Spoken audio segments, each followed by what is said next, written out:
Donc, quelle est la suite par rapport à l'aventure de ce que j'en ai vu? Eh bien, finalement, je suis en train de chercher les solutions. En fait, ce qui m'a dérangé dans cette aventure, pour pouvoir m'exprimer pleinement dans ce que je veux faire, c'est le poids du sac. Parce qu'avec le poids du sac, je suis un peu limité dans ma mobilité. Par exemple, mon sac qui fait 25 kg, je vois par rapport à l'état de mon squelette. Je ne dis pas qu'il y en a qui ne sont pas capables de le faire. Moi, par rapport à l'état de mon squelette, il faut que j'ai beaucoup moins lourd pour pouvoir être mobile. Et je serai fatigué, ça je le sais que je serai fatigué après une marche dans les montagnes, même avec un petit sac à dos. Mais moi je parle de fatigue articulaire, ce n'est pas la même chose.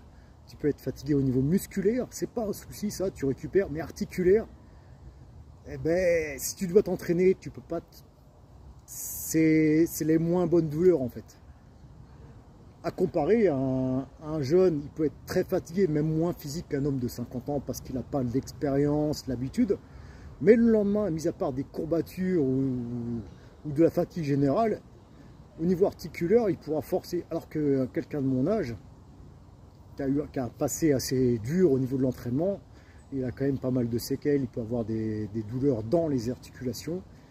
Et en fait, c'est ce que j'ai vu là. Si je devais bouger, parce que moi mon but, c'est de faire par exemple un jour ou deux, me déplacer, aller à un autre spot, dormir quand je peux. Et pour ça, je pense que la meilleure méthode, c'est finalement, je prends un camping pour 10 jours, une semaine, le temps de mon truc.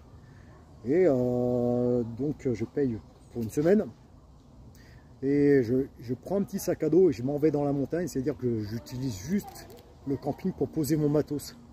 Voilà, comme ça je peux me trimballer la nuit, être en pleine, comment ça s'appelle, en pleine aventure, sans me soucier de mes douleurs, et pouvoir vivre pleinement cette aventure, autant spirituelle que physique. Parce que le but dans la fatigue extrême, c'est d'ouvrir des portes dans ce cerveau. Parce que je reprends on prend n'importe quelle épreuve où on est reposé, comme un sportif, hein, pour faire une perf, on donnera le meilleur de soi-même, il n'y a pas de souci, mentalement on est préparé pour ça. Mais par contre, faire la même chose sous un état de fatigue extrême, là, ça n'a rien à voir. Voilà.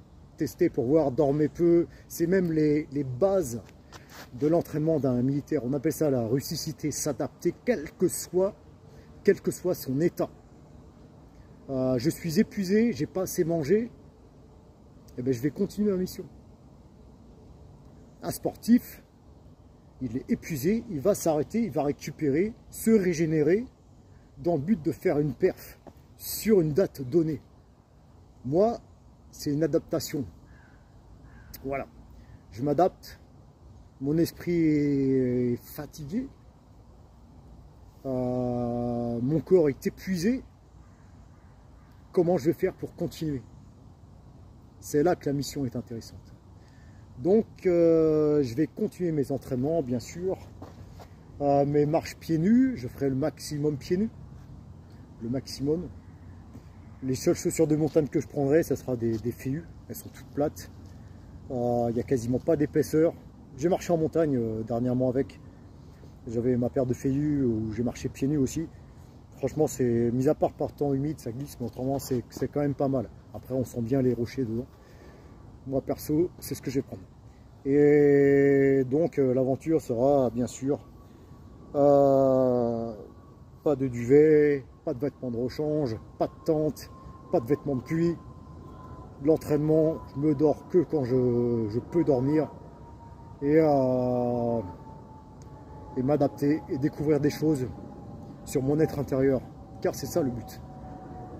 Dans cette société où tout est lisse, où on ne fait pas d'efforts, on peut se lever le matin, aller au boulot, marcher un peu, s'asseoir sur une chaise ou rester debout toute la journée, à sa pause, on s'assoit et sans un verre jusqu'à se coucher. On est tellement épuisé psychologiquement qu'on se met devant les écrans et après on va se coucher Mais c'est horrible pour le corps. On n'est pas fait pour ça. C'est pour ça que c'est important de ne pas prendre les escalators, de marcher beaucoup. Si on a une vie, de bureau, quoi. Je dis pas le maçon qui fait des sans arrêt, il se baisse, il soulève des trucs. Lui, c'est différent. Mais beaucoup de gens dans les grandes villes n'ont pas ce travail. Et la fatigue est beaucoup plus psychologique et comment dire, que physique. Mais vu qu'on s'affaiblit énormément, eh ben, on devient faible, avec un cœur qui est faible, qui a fait très peu d'efforts sur les années. C'est pas en allant au supermarché que je fais travailler mon cœur, en ramenant les sacs de course sur 100 mètres, quoi. Voilà, voilà. Donc je vous dis à très bientôt. Je vais vous montrer mes entraînements au fur et à mesure. Ce sera au feeling toujours, hein. De toute façon, moi je marche toujours au feeling. Et je vous dis à très bientôt et prenez soin de vous.